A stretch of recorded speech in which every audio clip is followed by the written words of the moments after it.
The new Corolla sedan aims to end the model's tenure as one of the segment's bottom-rung options. Resting on the Toyota new global architecture, this latest iteration trades its predecessor's shaky bones for a stiff new structure that imbues a greater sense of dynamic fortitude. The Mazda 3 is basically a luxury sports sedan. It's beautifully styled, elegantly finished, laden with features, yet like a luxury car, it's also more expensive. But if you appreciate something finer and won't often carry more than one extra passenger, the Mazda 3 brings a high-end experience at a relatively affordable price. So in today's video, we will compare both of these sedans, from their exterior and interior design to technology, safety tech features, and engines, to give you a clearer image on which one you should get. So, without any further ado, let's get into it.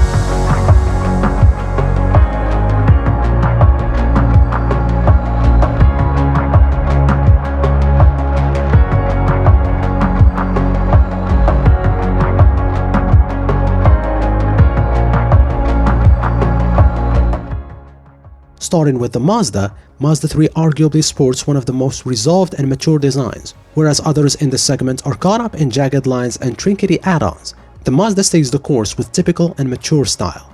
Like the hatch variant, the sedan lacks any real top design creases or folds. Instead, wide anchored curves do the talking, which bend reflections quite unusually on its surface. Overall, it's a smart-looking car that doesn't look like a dad sedan next to a hatch, nor ostentatious either. Coupling the bodywork with Mazda's unique paint offerings of Soul Red Crystal or Machine Grey bumps things up again. Either paint costs extra and is well worth the price. 2020 Corolla sedan, on the other hand, throws the model's traditionally humdrum style out of the window. Attractive details such as gently rising beltline, L-shaped headlights, and a stubby rear end complement reworked proportions that include a shorter front and longer rear overhangs, wider front and rear tracks, and a reduction in overall height. While every Corolla sedan is decidedly handsome, the compact sedan arguably looks best in the superior SE and XSE trims, both of which include trim-specific LED accent lighting, smoked headlights, chrome exhaust tips, 18-inch wheels and tires, wider side sills, a rear lip spoiler, and a more aggressive front fascia. The latter piece is a bit overdone, and the larger lower grille looks like a dental patient wearing a mouth opener. That said, the front fascia that adorns other Corolla models isn't exactly subtle either. Jumping inside, you quickly see where the Mazda 3 really has a leg up on the competition. The whole cabin is full of upscale materials and excellent fit and finish. You will find stacks of foam-padded vinyl over its dashboard, which looks far nicer than heavily grained plastic, hard or soft. The layout is simple, with a deeply recessed 8.8-inch display owning the top half of the dash and hefty dual-zone climate controls located underneath. The seats are much more supportive than the previous generation, and dependent on trim level, you can have them covered in either cloth or with a particularly soft leather finish in cream or black colors. Cabin storage is plentiful, including a larger and felt-lined center console and glove box, a sunglass cubby in the roof, and bigger door bins. Cargo space, however, is on the small side, with just 13.2 cubic feet of capacity in the trunk. Toyota did not skimp on the cabin either, but its style and material quality just can't quite match the class-leading Mazda 3s. The Corolla's interior is now competitive with the likes of the Honda Civic and Kia Forte.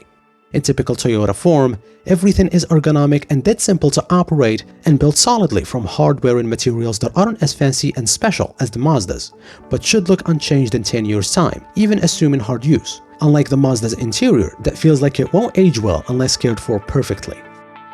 How comfortable you find the Corolla depends on your body type. Those on the shorter and lankier side of the spectrum will surely find a pleasant driving position. However, taller and less slender drivers may find the seating position rather disagreeable. The more heavily bolstered seats in the SE and XSE trims are noticeably worse than the ones in the more comfort-oriented thrones found in the L, LE, and XLE models, with the sportier seats being higher and offering limited height adjustability.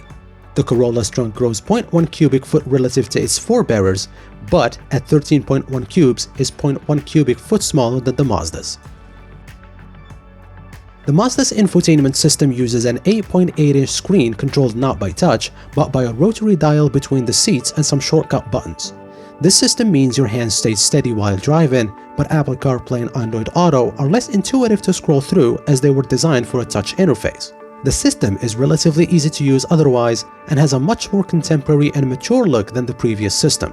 The satellite navigation maps look slick and up-to-date, and the camera resolution is impressively crisp. The driver's instruments feature a 7-inch center screen controlled by steering wheel buttons that shows a digitized analog speedo or lane assist functions in action. Above the binnacle is a head-up display that projects onto the windscreen, showing your current speed, speed limit, and navigation. Toyota, on the other hand, features a more upright screen mounted closer to the driver and controlled by touch, and a selection of buttons and knobs for shortcuts. The home screen defaults to 3 tiles, with the largest devoted to the map and the other pair configurable. The sat-nav has live updates, but you can use Google Maps since both Apple CarPlay and Android Auto are available.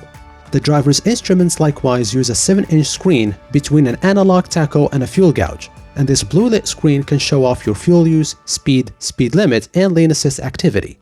Like the Mazda, the Toyota also offers a great projecting heads-up display, a feature that in both cars keeps your eyes trained to the road ahead. Now we come to the driving section.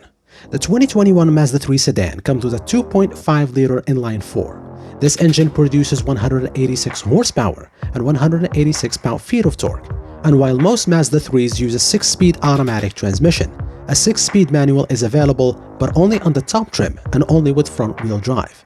Always prioritizing driver engagement above a lot of other things, the Mazda 3 definitely holds its own on a twisty road. This isn't a quick car, but it's one you can safely push on a public road without hitting crazy speeds. The throttle provides a rapid response to inputs, and the transmission is happy to hang out in the higher parts of the rev range to make the most of the naturally aspirated engine's power. Mazda does a great job at setting up its electric power steering too. The weight is perfect, the response immediate, and it offers up more feedback than any other car at this price. The standard version is already pretty fun to drive. The turbo, however, kicks it all up a notch. New for 2021, the Mazda's 2.5-liter turbocharged inline-4 makes a healthy 250 horsepower and 350 pound-feet. If you're on premium fuel anyway, stick with 87-octane gas and the power drops to 227 horsepower and 310 pound-feet. The Mazda 3 Turbo is perfectly pleasant in its normal drive mode. It's a bit unexciting, the throttle response is relatively muted, and the steering is pretty light. Even so, turning is crisp and clean, and the taut suspension keeps by-roll in check. Switch over to Sport mode, however, and the whole thing livens up. Here, you get more aggressive throttle response and different transmission shift logic, allowing you to hang onto gears for longer periods of time. Sport mode also instructs the transmission to downshift under braking, so you've got lots of power when coming out of a corner. And since the turbo is only available with all-wheel drive, you don't have to worry about all that power resulting in front-end torque steer.